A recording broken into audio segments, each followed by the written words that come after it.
انسان مسلمان میرسه. ولیکن اینها اینقدر چند قرن از جهنم فاصله دارن و دورن، از جنت فاصله دارند و دورن. توجه بکنن سروران است.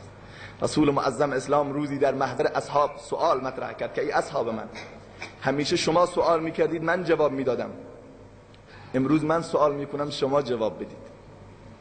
سوالشو مطرح کرد پیامبر خدا، فرمود برای یک زن مسلمان از هر چیز، از همه اشیای دنیا کدوم چیز بهتره؟ و بالعکس برای مرد مسلمان چه چیز بهتر و پسندیده تر هست؟ صحابه هر کدوم اون جوابی که در ذهنشان درست کرده بودن القا کردن، خدمت پیامبر خدا بیان کردن، ولی رسول معظم اسلام نپذیرفتن. حضرت علی کرم الله وجهه در اون مجلس حضور داد، جوابی داد، مورد پذیرش رسول معظم اسلام قرار نگرفت. حضرت علی یواشکی خودش رو از مجلس رسول معظم اسلام بیرون آورد و به محضر حضرت فاطمه دختر گرانقدر رسول معظم اسلام حاضر شد و فرمود ای فاطمه، ای ام ابیها. رسول معظم اسلام سوالی کردن و ما نفهمیدیم، ما جوابشو نداشتیم. فرمود که رسول معظم اسلام سوالش چیست؟ همون سوالش ایه که از همه بهتر برای زنان چی هست و از همه برای مردان چه بهتر و پسندیدتر است؟ گفت اگر من در محضر رسول معظم اسلام می بودم این جواب رو می دادم که از همه برای مرد مسلمان این بهتر که از نگاه کردن و چشم اندوختن به نامحرمان چشمشون رو محافظت بکنن، و برای زنان از همه این بهتر که حجاب اسلامی رو رعایت بکنن و از نگاه کردن به نامحرمان صرف نظر بکنن.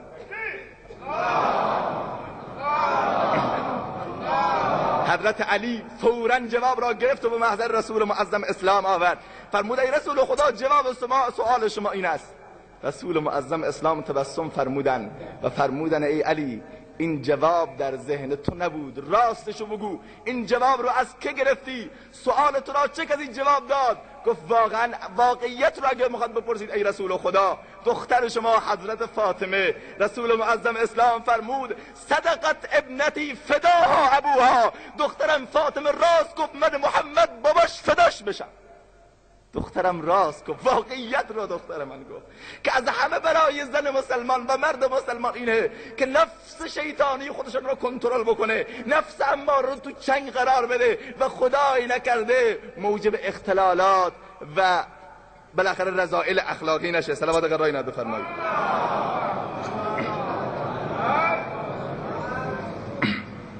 بله، خواهری نویسنده‌ای هست، نویسنده کتابی، میگه با وجودی که من نماز میخوندم، مصری هست، میگه به مسائل حجاب اونقدر توجه نمی کردم. روزی مریض شدم، خواهری آمد به عیادتم، گفت خواهر تو که خداوند متعال تو را اینقدر بالاخره موفق کرده نماز و روزه و عبادت میخونی، نیاز نیست که شما مریض بشی، حتما علت مریض شدن شما همین نماز و روزه هات هست، وگرنه ما که نماز نمیخونیم چرا مریض نمیشه؟ همونطور که بسیار میگن این حرف. خواهر مسلمان جواب بسیار عجیبی بهش داد، گفت خواهر این لبهایی که الان میبینی خداوند متعال اونها را بیمار کرده و با درد داره اونها رو تعذیب میکنه، یک روزی با انواع سرخابه ها و ماتیکه ها رنگین میشد و در میان کوچه ها و بازارها به نمایش گذاشته میشه. من دارم شلاق اونها رو میخونم. این گونه های را که ببینی قدر باد کردن، ورم کردن، یک زمانی با انواع پودرها و کرمها و روغنها من ها رو آرایش میکردم و در معرض دید جوانان قرار میدادم. این بدن من را که میبینی قدر کبود شده و سیاه شده و افتاده، یک زمانی با انواع لباس های رنگارنگ در ملأ عام در کوچه و خیابان نظر دیگران را به خودشون جلب میکرد. من خودم میدونم چوب اعمال من رو دارم میخورم. لذا این شکل را، این شمائل را پروردگار عالم به انسان مسلمان داده، اما زن و مرد مسلمان خدای نکرده اگر از این غیر مثبت استفاده بکنه، قطعا پروردگار عالم این نعمت رو از اونها خواهد گرفت. در وهله اول چند مورد رو که برای خواهران بسیار مهم هست، اینها رو خدمت سروران عرض بکنم که رعایت کردن چه اموری لازم است تا ما بگیم به فلان شخص محجبه کامل، چه اعمالی رو انجام بده تا بدون جزء کسانی باشد که حجاب اسلامی را واقعا حالا 100% نه، اگر بالاخره 50% 60% رعایت کرده باشه. باید به چند مورد توجه بکنه. اول این که در پوشیدن لباس یک زن مسلمان طبق قول رسول معظم اسلام کاسیات آریات نباشه که لباسی بپوشه ولی لباسش گویا لخت هست، میدونید این جمله پیامبر خدا یعنی چه؟ داره از فرهنگ امروز پیامبر خدا سخن به میان می آورد که امروز اگر لباس بلند و لباس گشاد یک دختر مسلمان به تنش بکنه و یا نقاب بر چهره بزنه، همه میگن دختر فلانی ملا شده، همه به باد تمسخر میگیرن. ولی تمدن، فرهنگ، پیشرفت در اینه که انسان مسلمان، زن مسلمان خودش رو لخت و برهنه بکنه. چه لباس هایی که امروز آمده سروران عزیز. حتی پیامبر خدا اینقدر روی این مسئله بالاخره اهتمام ورزیدن و اهمیت دادن که اسما دختر ابوبکر صدیق رضی الله عنه میفرماید من کوچک بودم، دختری بودم که هنوز به سن بلوغ نرسیده بودم، در محضر رسول معظم اسلام صلی الله علیه و سلم آمدم، گفتم السلام علیک یا رسول الله. پیامبر خدا چهرش رو از دختر کوچولو به نام اسما برگردان، فرمود ای اسما، برای یک دختر مسلمان، یک دختری که از آیین اسلام داره پیروی میکنه، شایسته نیست که اینجوری لباس بپوشه. ظاهرا شاید سر دستاش لخت بوده. امروز دختران 14 و 15 ساله را برید داخل کوچه و خیابان نگاه بکنید، چه بدبختی شده. این را فرهنگ میدونن، این را پیشرفت میدونن. آن ننگ بشر بین که زند دم ز تجدد، عریان به نموده است چو حیوان بدن خود، پیچیده سر از حکم خدا کرده تمرد، بنموده به تقلید غلط پیروی از مد. این است تمدن که کنون رایج باب است، بی‌حجابی و الواتی رو مینامن مدرنیسم. دم از مد و عرض بکنم پیشرفت و این مسائل میزنن، مانند حیوان بدنشون لخت میکنن در محضر دید جوانان. این نامش فرهنگه، این نامش پیشرفته. وگرنه میگه فلانی قدیمی هست.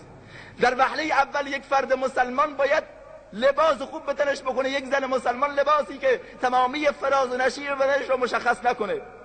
امروز یا لباس ها اونقدر نرم و نازک هست که تمامی عرض شود خدمت شما بدنش از پشت لباس مشخص میشه، و یا اینقدر تنگ و فشرده است که تمام فراز و نشیب بدن یک زن مسلمان در جلوی دیدگان هزاران نفر نامحرم مشخص و نمایان هست. صلوات قرای نبی بفرمایید.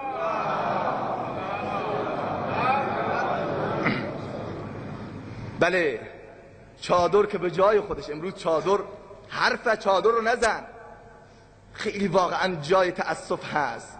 چادر بشنو به یک زن مسلمان چی میگه. بشنو از چادر که در توصیف زن، تار و پودش با تو میگوید سخن. یک چادر عفیفه داره با یک زن مسلمان صحبت میکنه. و شما هم که اولیا و بالاخره بعضا شوهر و بعضی برادر و بعضی پدر زنان هستید، به هر حال توجه بکنید.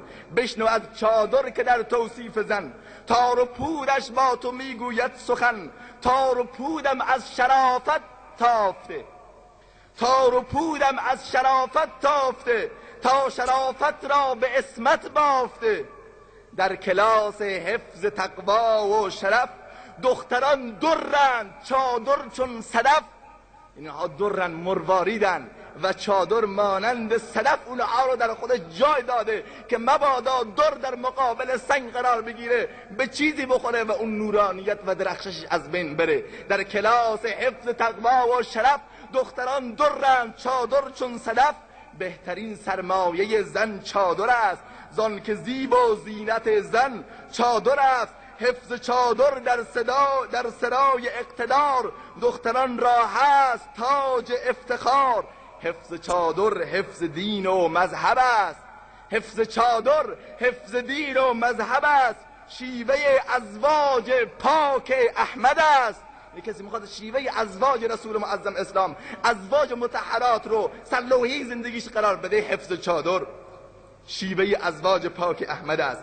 حفظ چادر چاره‌ساز کارهاست، حافظ گل از هجوم خارهاست. این خارها و میکروبها و ویروس هایی که به شکل جوانان گرگ صفت سر راه خیابانها و کوچه ها قرار گرفتن، اینها خارن، شمشیرن. اگر خدای نکرده این گل در درون چادر نباشن، قطعا اونها رو پاره پاره خواهند کرد. حافظ گل از هجوم خارهاست. حفظ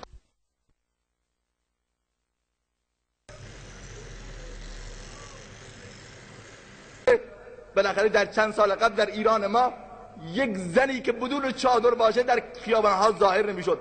الان قطعا 60-70% دختران ما و زنان ما در کوچه ها و بازارها بدون چادر میگردن. این درد و این میکروب و این ویروس امروز به منطقه های ما هم سرایت کرده. مردم توجه بکنید شما را به خدا. مردم ما تا به حال از این مسائل غافل بودن که خدا بکنه غافل شن، که نسبت بی حجابی این مسائل رو بفهمن، بی غافل باشن بهتره. که متاسفانه امروز بالاخره با استفاده از وسایل پیشرفته بالاخره ماهواره‌ها و شبکه اینترنت همه این مسائل داره تزریق میشه به جوانان ما و دختران ما و دارن از اینها استفاده میکنن. لذا اولین بالاخره مایه عزت و شرافت و عرض شود خدمت شما موجبات فراهم نمودن و رعایت کردن حجاب، پوشش لباسی بسیار بلند و گشاد، تنگ و تاریک نباشه، خدای نکرده. دوم، آرایش نکردن در بیرون از خانه. آرایش برای زن جایزه ولی در خانه و برای شوهر تعجب. سوال امروز غربی ها میگن تمدن و پیشرفت در اینه که زن مسلمان خودشو آرایش بکنه و بیاد داخل کوچه و بازار کار بکنه، در هتل ها و رستوران ها و بالاخره بقیه مغازه ها کار بکنه، زحمت بکشه. این بالاخره پیشرفت است. ولی زن اگر داخل خانه باشه میگن زن رو زندانی کردن و در حق زن اجحاف شده. تعجب ها. باید واقعا بر اینا خلید کمی توجه بکنید، فکر من رو به کار بیاندازیم. اینها چه دارن میگن؟ میگه زن اگر از پدرش از شوهرش در خانه پذیرایی بکنه و اسباب رفاه و آسایش را برای اونها فراهم بکنه، این تحجر و زندانی است. اما اگر همون زن بیاد با بیگانه ها بخنده، با مدیر یک اداره بخنده، با اونها بالاخره نشست و برخاست بکنه، برای اونها چای بیاره، آبدار چی باشه، این تمدن، این پیشرفته. توف بر این پیشرفت. زن رو از خانه میارن بیرون، نوکری دیگران را بکنن، این شده پیشرفت. ولی زن در درون خانه برای حفظ ناموس و مال و جان و اولاد خودش داره کار میکنه. این را میگه عقب افتادگی. و مسلمانان بدبخت و ساده‌لو دارن از این قضیه چقدر استقبال میکنن که زن نباید در درون خانه باشه. به خدا قسم اگر زن مسلمان درون خانه از صبح تا شب کارهای فقط که داخل خانه است اونها رو انجام بده و به تربیت فرزندان بپردازد، دیگه مجالی برای بیرون رفتن از خانه نیست. یعنی فرصتی باقی نمیمانه. از صبح تا شب بسیار از خانم‌های خانه‌نشین میگه ما حتی به کارهامون نمیرسیم، چه برسه کارهای و شغلهای بیرونی. میخواد همه زنان رو بریزن داخل کوچه و بازار. علتش چیه؟ چی میخوان اونها؟ دو چیز از این بالاخره قانون میخوان. یک، اشباع غرایز جنسی که از این طریق میخوان دختران مسلمان رو همه بریزن داخل کوچه و خیابان تا از این طریق بتونن غرایز جنسیشون رو اشباع بکنن، سیر بکنن. و از طرفی به خاطر جمع آوری مال و زراندوزی. چرا؟ چون که زنان قطعا